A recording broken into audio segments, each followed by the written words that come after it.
देख रहे हैं एसटीएम न्यूज बिहार में हूँ आपके साथ हरिशंकर कुमार। इस वक्त की सबसे बड़ी खबर आपको बता दूं कि मेजरगंज थाना क्षेत्र के कुआरी गांव के एक ही परिवार के दो व्यक्ति को करंट लगने से उनका मौत हो गया है।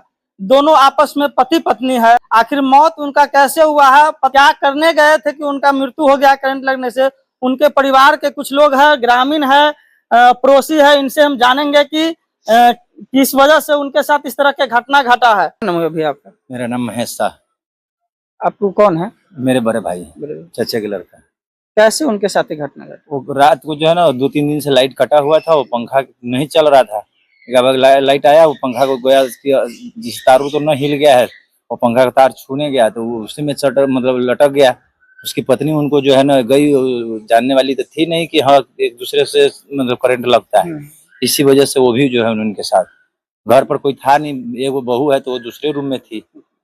3 गो बेटिया 2 गो है। सभी का शादी ना, एगो भी कुवारा है, 2 गो के शादी हो गया, वो भी फैमिली लेकर। एगो बड़े वाला जो लुधियाना रह रहा है। मतलब रात को ही इनके साथ सुबह मानिए चाहे रात को मानिए, वो तो आप बंद कमरे में कौन मतलब पता चलेगा क्या बजेगा। चलिए, और भी नाम है सर? मुकेश साहू।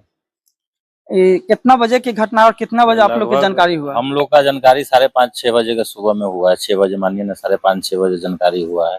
जो पंखा का तार जो उसमें छूट छाट हुआ था ना, तो पापा जी हमारे ससुर लगेगा, वो गया है उसको पकड़ के ऐसे करने, जैसे हो सकता है वो लगा ऐसे कहीं वहां से तार छूट तो गया है, तो तार पकड़ के ऐसे हिलाया है ना, बस उसी टाइम वो सट गया है।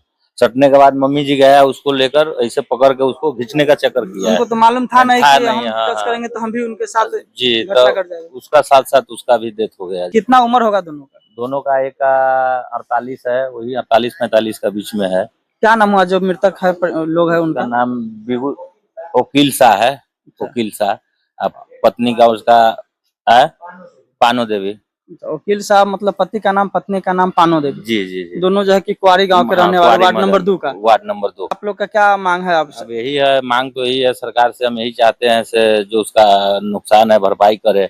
आखिर कुछ न कुछ तो बिजली विभाग का भी कमी है इसमें। मान लीजिए अगर सही से लाइट रहता, कंटिन्यू करंट होता तो उसको मालूम होता है उसमें करंट है, मगर यहाँ 3 दिन से लाइट नहीं आ रहा था। लाइन आने के बाद, जब पंखा नहीं चलने के बाद उसका टच करने गया है। अगर सब कुछ सही सलामत चल रहा था तो उसका जरूरी नहीं था। 3 दिन लाइट कर देता है, 2 दिन लाइट नहीं है, भर रात लाइट नहीं है। जब आता है तो अगला को नहीं चलने के बाद कुछ डाउट होता है, वो जाके तार ऐसे किया, बस उसमें से हो गया। थोड़ा सा सोच जी, गेट खोल के अंदर आदमी था तो गेट खोल करके हालांकि तो हम लोग गए तो दोनों के दोनों मतलब बेहोश था, पूरा खत्म, लार पुआर था। तो हॉस्पिटल ले गए उठा कर। कौन हॉस्पिटल में ले गए थे? सदर हॉस्पिटल में ले गए हैं, मेजरगंज पीएससी में ले गए जी। वहाँ से फिर क्या बोला? वहाँ से फिर यहाँ आया पोस्टमार्टम के लिए। वहाँ से मतलब मृत घोषित कर दिया कि मर गया, घोषित कर दिया वहाँ पर। मैं आपको बता दूं कि ये बिजली विभाग का बहुत बड़ा लापरवाही है, क्योंकि जब बरसात होती है, हवा तेज चलता है, तो कई दिनों तक लाइन को काट दिया जाता है। एक दिनों तक लाइन कटने की वजह से लाइन देता है तो परिवार जाता है देखने, हमारे घर में बॉल नहीं चल रहा है, पंखा नहीं चल रहा है, तो वो सोचता है कि हम इसको थोड़ा हिला डुला करेंगे तो हमारा बॉल जल जाएगा, पंखा चल जाएगा। लेकिन यही बिजली विभाग कंटिन्यू अगर लाइन देती तो इनको छूने जाने की जरूरत नहीं पड़ता और इनका मृत्यु नहीं होता।